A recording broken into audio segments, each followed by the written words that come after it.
Escuela tradicional, presentado por el equipo Ezra, Esther, Sabino, Rafael, Rosario y Arturo. Contenido. Número 1, contexto. 2, principales autores. 3, bases teóricas. 4, características del docente y alumno. 5, aprendizajes y contenido. 6, estrategias y actividades. 7, materiales y recursos.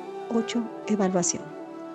El contexto histórico de la escuela tradicional emergió en Europa durante el siglo XVII, coincidiendo con el surgimiento de la burguesía y como una expresión de una modernidad. Se consolidó en el siglo XVII y XIX con la creación de la escuela pública en Europa y América Latina. Los principales autores o teóricos de la escuela tradicional son Comenius, considerado el padre de la didáctica moderna. En su obra Didáctica Magna, propuso que la enseñanza debe ser universal, sistemática y gradual. Introdujo la idea de que los métodos de enseñanza deben adaptarse a la naturaleza del alumno y seguir un orden lógico. Pestalozzi, aunque más cercano a la educación activa, su legado influyó en la tradición de educación estructurada, destacando la importancia del aprendizaje de conceptos básicos como base para la formación. Durkheim profundizó en la pedagogía tradicional, desde un enfoque más sociológico, señalando que la escuela debía ser un espacio donde se transmiten normas sociales, disciplina y conocimientos básicos. Bases teóricas. Se remonta a las escuelas catedralicias de la primera época del cristianismo, hasta el siglo IX, cuando las escuelas estaban destinadas a los hijos de los nobles y los reyes. Este modelo se adoptó posteriormente por los franciscanos y los dominicos entre los siglos X y XII y llegó a tomar gran relevancia con los jesuitas en el siglo XVI. Autores clave. San Ignacio de Loyola, en su obra Pedagógica Eclesiástica en 1832, promueve una educación tradicional teniendo en cuenta cada uno de los actos individuales, afecta a los próximos y a los más lejanos. Comenius es considerado el padre de la didáctica por ser el primero en vincular la teoría con la práctica como proceso facilitador. Wolfgangus Raticius, pedagogo alemán, planteó ideas claves para conformar el modelo pedagógico tradicional, entre los que se destacan la necesidad de pasar de lo concreto al abstracto, de lo simple a lo complejo, y por lo que el conocimiento debe impartirse por partes. Bases teóricas psicológicas. El autor Skinner creó un método de enseñanza programada basada en el condicionamiento operante. John Dewey, él decía que se debe aprender haciendo, resolviendo problemas concretos y personales, y no escuchando.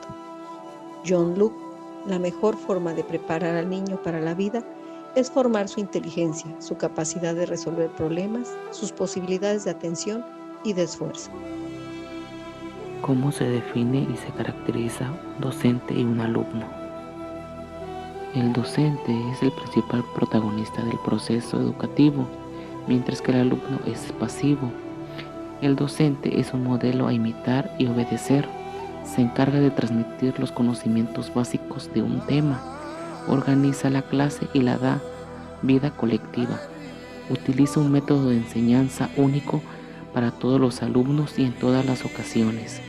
Se basa en la repetición de lo que dice para repasar y considera que la disciplina y el castigo son fundamentales para el desarrollo de los alumnos. Ahora, en el caso de los alumnos, el estudiante en la escuela tradicional únicamente debía recibir la información según la libre voluntad del docente, teniendo poco margen para pensar y para expresar sus conocimientos. Se exigía memorización del conocimiento, ya que por lo tanto el estudiante tenía un rol pasivo. Ahora bien, en características del entorno o ambiente de aprendizaje, en una escuela tradicional se caracteriza por pupitres y sillas, horarios definidos, papel pasivo del alumno, profesor como centro de la enseñanza, evaluación mediante exámenes, sesiones en el aula, disciplina impartida por el profesor, agrupamiento por edad y los libros de texto. Ahora bien, Para un buen ambiente escolar se debe fomentar el aprendizaje y las habilidades cognitivas de los alumnos. Estrategias, técnicas y actividades a realizar para que aprendan los alumnos. Las técnicas de aprendizaje del enfoque tradicional se caracterizan por la memorización y repetición de hechos, fórmulas y datos sin necesariamente comprender su significado, la clase magistral, la exposición, la realización de talleres, la realización de trabajos externos, la lectura, la elaboración de resúmenes, la elaboración de esquemas, la elaboración de mapas conceptuales. Los exámenes y las pruebas evaluativas permiten al profesor saber si los alumnos han adquirido los conocimientos y la autodisciplina por parte del alumno. Materiales y recursos didácticos. Una de las características de la escuela tradicional más resaltantes son los recursos que utiliza, que son los que mismos de antaño cuando no se había desarrollado la tecnología.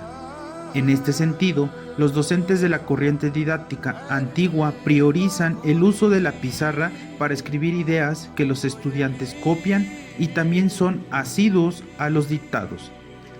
Algunos materiales y recursos didácticos que se utilizan en esta didáctica tradicional son los siguientes: abecedario, bloques lógicos, bloques multibase, cubos, figuras geométricas, globo terráqueo, modelo anatómico y regletas. En cuanto a los expositivos, se utilizaba el calendario, el cartel, mapa, maqueta, móvil, pizarra, libros, folletos y láminas. Evaluación del aprendizaje. La evaluación tradicional se refiere a métodos de evaluación más convencionales y estandarizados. Se centra en medir el conocimiento adquirido en un momento específico. Establece parámetros por parte del docente sin considerar criterios académicos y profesionales. Brinda notas cuantitativas sin criterios claros que la justifiquen. Algunos son exámenes de opción múltiple, pruebas de verdadero o falso, ensayos, cuestionarios, tareas escritas, listas de cotejo, cuadernos de clase, mapas conceptuales y trabajos monográficos y pequeñas investigaciones.